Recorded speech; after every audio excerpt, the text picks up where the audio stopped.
నమస్తే నేను Devi, welcome to story board. Sri Lanka పతనం పరాకాష్ఠకు చేరింది. ఆర్థిక సంక్షోభంలో కూరుకుపోయిన దేశంలో ఇప్పుడు ఎమర్జెన్సీ నీడలో ఉంది.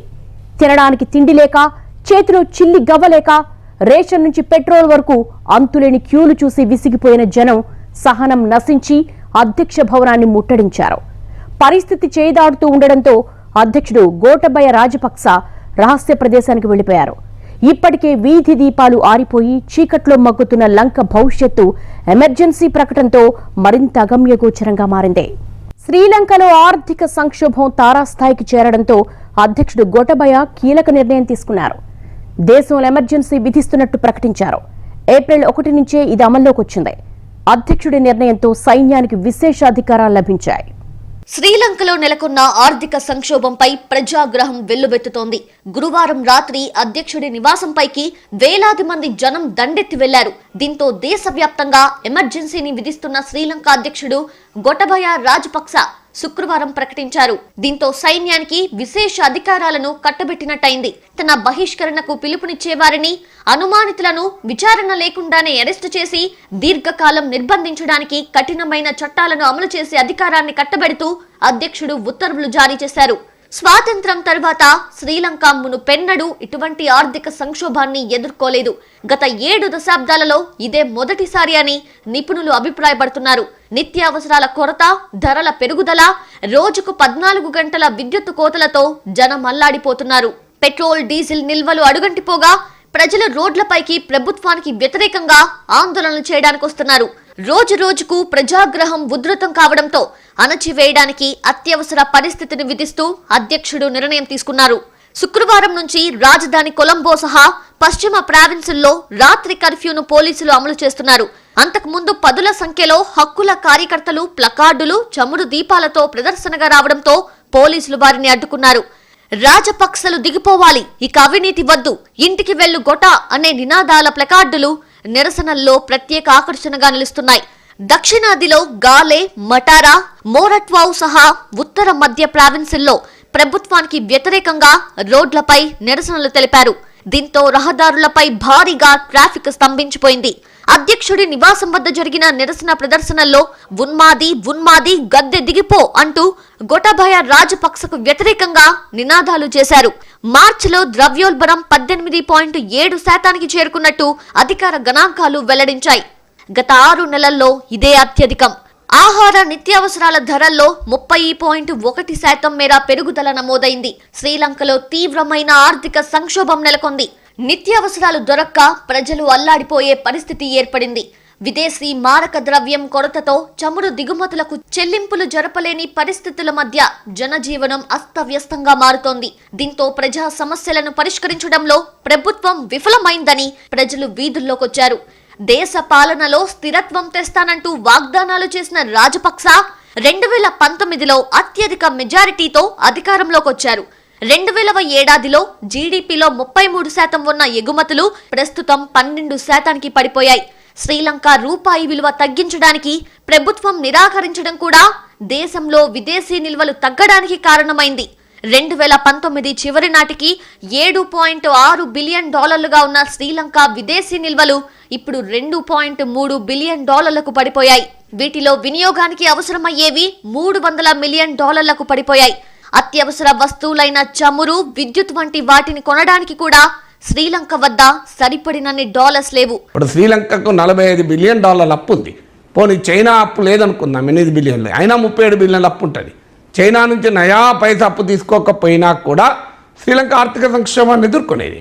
ఎందుకంటే $37 బిలియన్ అప్పు ఉంటుంది. ఇంకా చైనా శ్రీలంకకున్న ఫారిన్ ఎక్స్చేంజ్ ఇప్పుడు $2.31 బిలియన్. శ్రీలంక తీవ్ర ఆర్థిక సంక్షోభంలో కొట్టుమిట్టాడుతోంది. గతంలో ఎన్నడూ లేనంతగా దేశంలో విపత్కర పరిస్థితులు నెలకొన్నాయి. ఆహారం, చమురు, విద్యుత్ సంక్షోభంతో శ్రీలంక కుదేలవుతోంది. దీంతో వేలాది మంది ప్రజలు వేరే ప్రాంతాలకు వలసబాట పడుతున్నారు. నిరంతర విద్యుత్ కోతలు, పెరుగుతున్న నిత్యావసర ధరలతో ప్రజలు అల్లాడుతున్నారు. జల విద్యుత్ కొరత తరుణంలో రాత్రి వేళ వీధి దీపాలను సైతం మార్పివేయనున్నట్లు ప్రభుత్వం ప్రకటించింది. ఇంధన కొరతతో ఎక్కడికక్కడ వాహనాలు నిలిచిపోయాయి. దీంతో ప్రజలు ప్రభుత్వంపై ఆగ్రహం వ్యక్తం చేస్తున్నారు. శ్రీలంకలో మహమ్మారి వల్ల పర్యాటక రంగం పూర్తిగా దెబ్బతింది. దీంతో శ్రీలంక ఆర్థిక వ్యవస్థ పూర్తిగా పతనమైంది. దీంతో పాటు రష్యా ఉక్రెయిన్ యుద్ధం కూడా దేశంపై తీవ్ర ప్రభావం చూపింది. శ్రీలంక ఆర్థిక సహాయం చేయాలి అంటూ మిత్ర దేశాలను వేడుకుంటోంది. ఈ క్రమంలో భారత్ కూడా శ్రీలంకకు ఆపన్న హస్తం అందించింది. $1 బిలియన్ రుణాన్ని శ్రీలంకకు అందించనున్నట్లు భారత్ ఇటీవల ప్రకటించింది. ఆర్థిక సంక్షోభం తరుణంలో నిత్యావసరాల కోసం అవస్థలు పడుతున్న అక్కడి తమిళులను ఆదుకునేందుకు సిద్ధంగా ఉన్నామని కేంద్ర ప్రభుత్వం అనుమతి ఇవ్వాలని తమిళనాడు ముఖ్యమంత్రి స్టాలిన్ ప్రధాని నరేంద్ర మోదీని కోరారు. శ్రీలంక తూర్పు, ఉత్తర ప్రాంతాల్లో నివసిస్తోన్న తమిళులకు నిత్యావసరాలు, ఔషధాలు పంపేందుకు సిద్ధంగా ఉన్నామని ఆయన పేర్కొన్నారు. కాగా తమ వినతి పట్ల ప్రధాని సానుకూలంగా స్పందించారని, సాయం అందించేందుకు వీలుగా తగిన చర్యలు తీసుకుంటామని ప్రధాని హామీ ఇచ్చారని స్టాలిన్ వెల్లడించారు.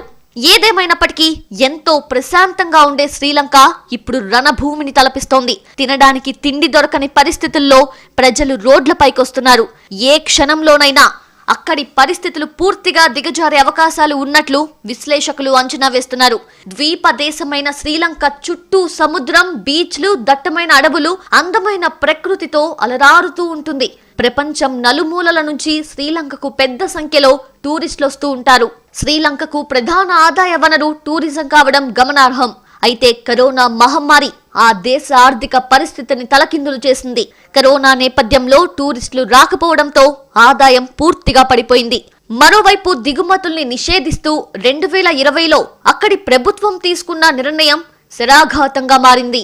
విదేశీ మారక ద్రవ్యాన్ని పొదుపు చేసి $51 బిలియన్ అప్పులను తీర్చాలని ఆ దేశ ప్రభుత్వం ఆలోచించింది.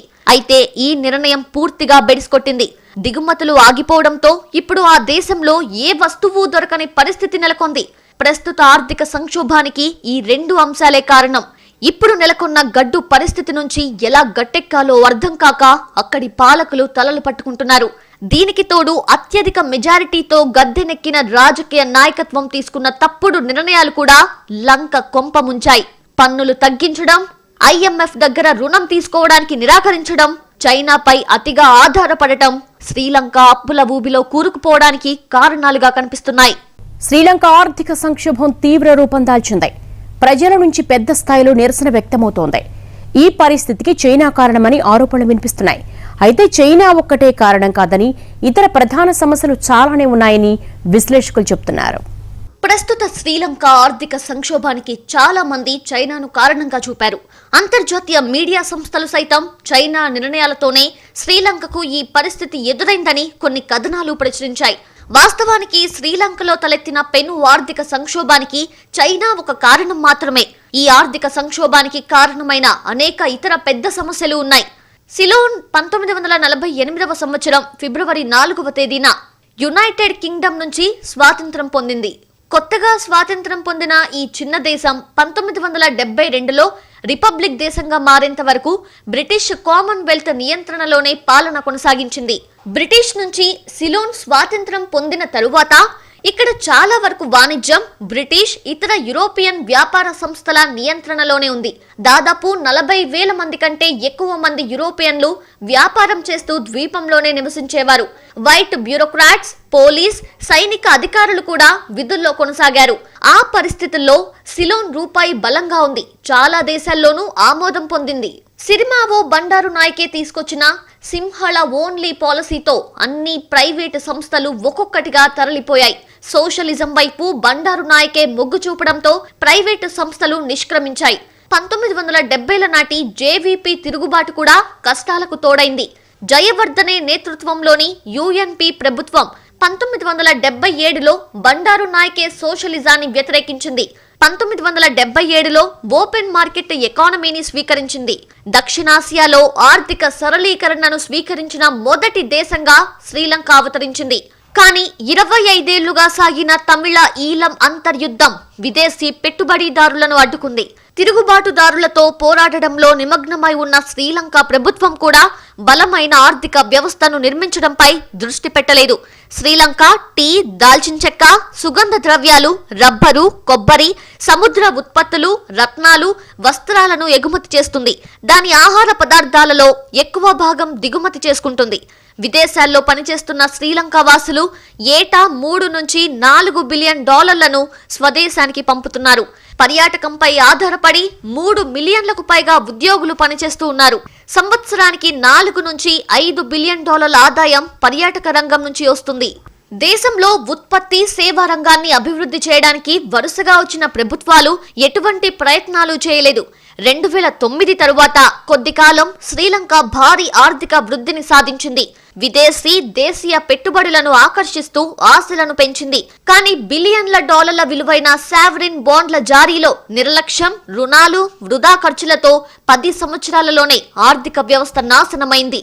చైనా నుంచి భారీ రుణాలు తీసుకోవడం కూడా పరిస్థితిని మరింత దిగజార్చింది. 2009 నుంచి 2012 మధ్య సమయంలో శ్రీలంక IMF ఆర్థిక పరిస్థితిని నియంత్రించడంలో విఫలమైంది.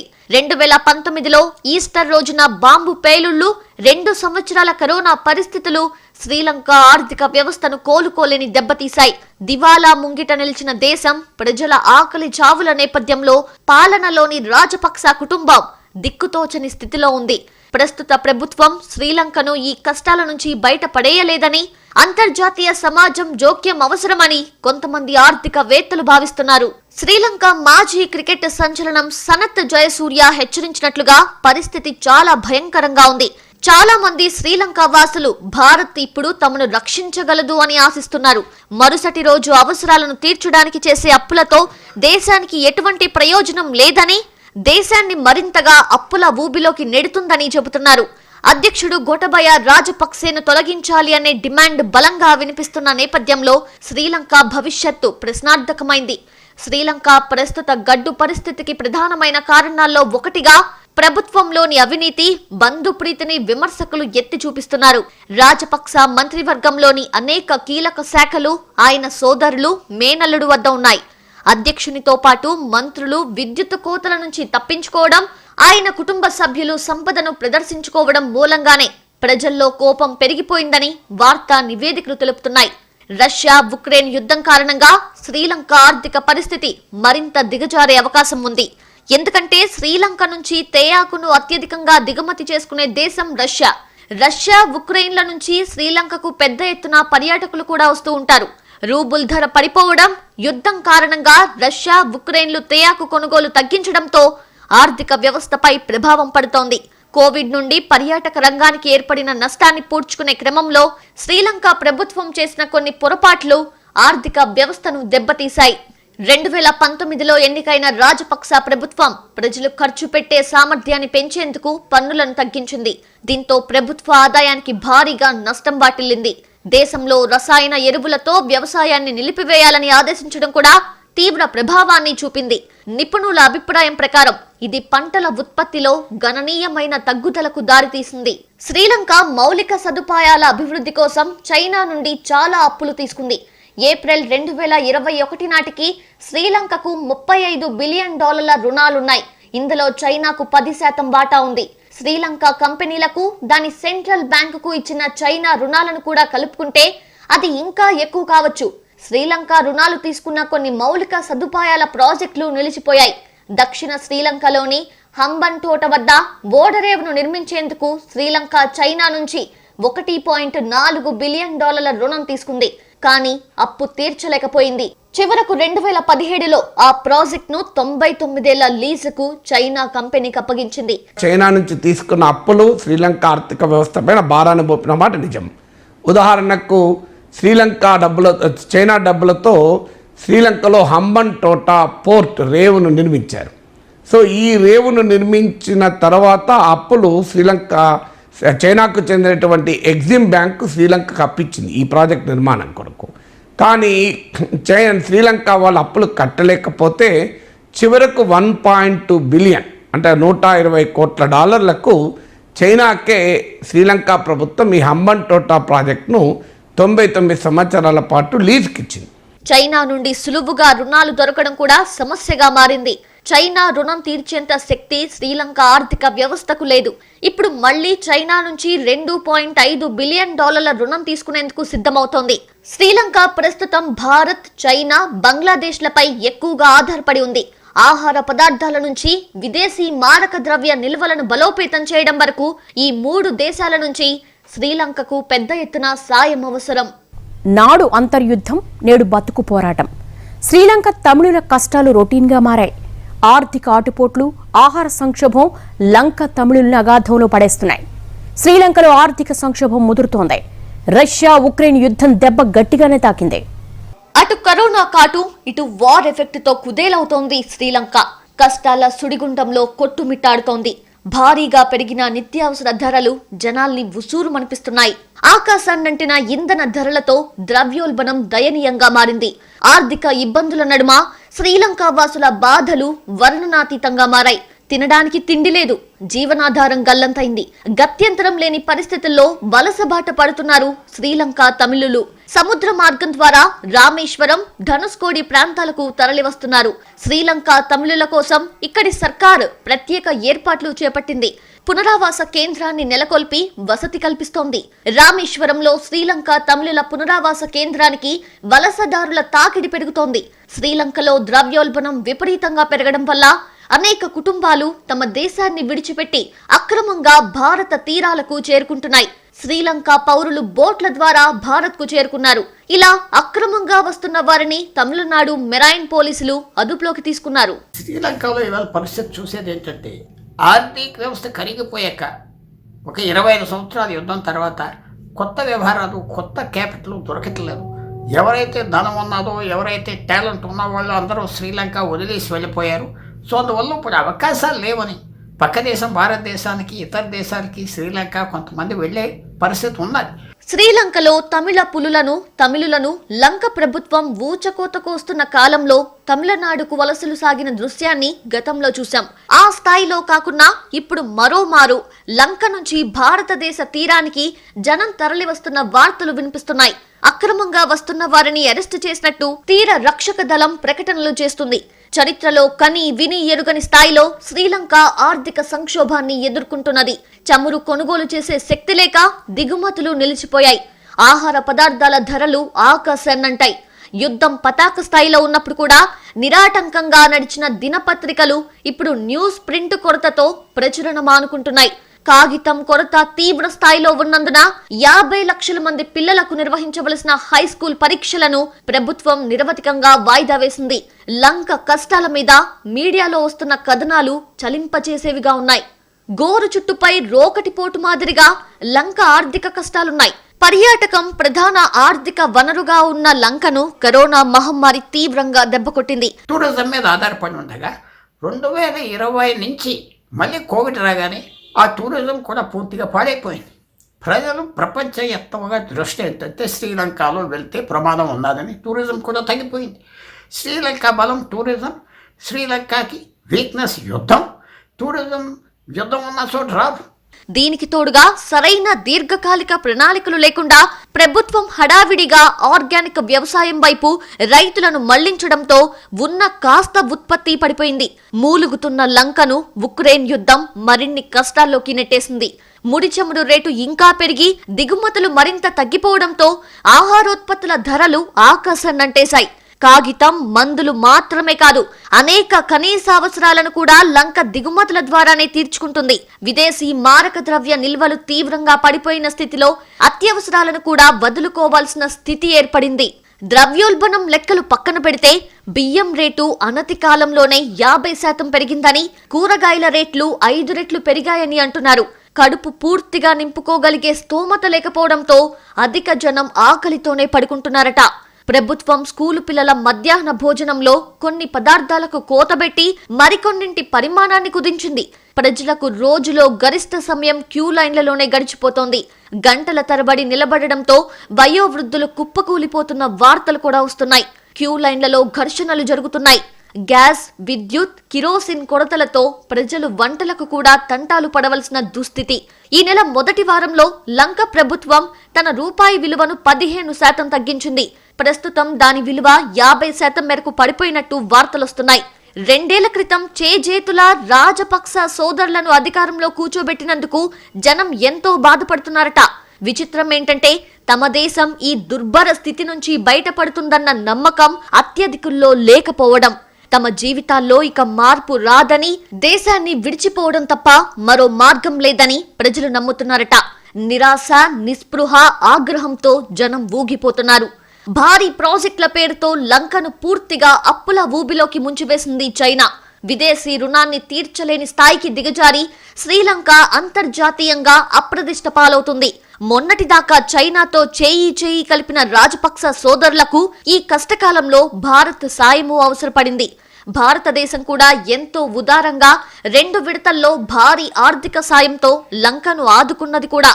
విదేశాంగ మంత్రి జైశంకర్ ఇటీవలే లంకలో పర్యటించి శక్తి మేరకు మరింత సాయం చేస్తామని హామీ ఇచ్చి మరీ వచ్చారు. ఈ విషయంలో చైనా కంటే దూకుడుగా భారత్ వ్యవహరిస్తున్నందుకు విదేశీ వ్యవహారాల నిపుణులు సైతం మెచ్చుకుంటున్నారు. మహిందా రాజపక్సే దీర్ఘకాలంగా అమలు చేసిన భారత వ్యతిరేక, చైనా అనుకూల వైఖరి అందరికీ తెలిసిందే. లంక ప్రజలు ఇప్పుడు తిరగబడుతున్నారు కనుక పాలకులు అవసరార్థం సాగిలబడవలసి వస్తున్నది. వారి నటుంచితే కష్టకాలంలో లంక ప్రజలను ఆదుకోవడం భారత్ విధి. ఇరు దేశాల బంధం వేల సంవత్సరాల నాటిది. లంకవాసుల మనసు దోచుకోవడానికి భారత్ విశ్వసనీయమైన మిత్రదేశమని చెప్పడానికి ఇది ఓ అవకాశం. మార్చి 2020లో కోవిడ్ లాక్డౌన్ సమయంలో శ్రీలంక ప్రధాన పరిశ్రమలైన టీ, టెక్స్టైల్, టూరిజం తీవ్రంగా ప్రభావితమయ్యాయి. దీని తరువాత స్థిరమైన ఆదాయ వనరు లేని ఈ ద్వీప దేశం క్రమంగా ఆర్థిక సంక్షోభంలో పడింది. అదే సమయంలో దాని సెంట్రల్ బ్యాంకు చేతిలో ఉన్న దాని ఫారెక్స్ కూడా నిరంతరం పడిపోతుంది. ఆర్థిక పరిస్థితి అధ్వానంగా మారడంతో నిత్యావసర వస్తువుల ధరలు చారిత్రకంగా ఖరీదైనవిగా మారాయి. గ్యాస్ కొనుగోలుకు డబ్బులు లేకపోవడంతో హోటళ్లు మూతపడ్డాయి. నిత్యావసర వస్తువులను కొనుగోలు చేసేందుకు ప్రజలు దుకాణాల ముందు క్యూలు కట్టడం ప్రారంభించారు. ప్రతి ఒక్కరికి తగినంత సరఫరా లేకపోవడంతో కొన్నిసార్లు అలాంటి వస్తువుల కోసం హింసాత్మక ఘర్షణలు జరిగాయి.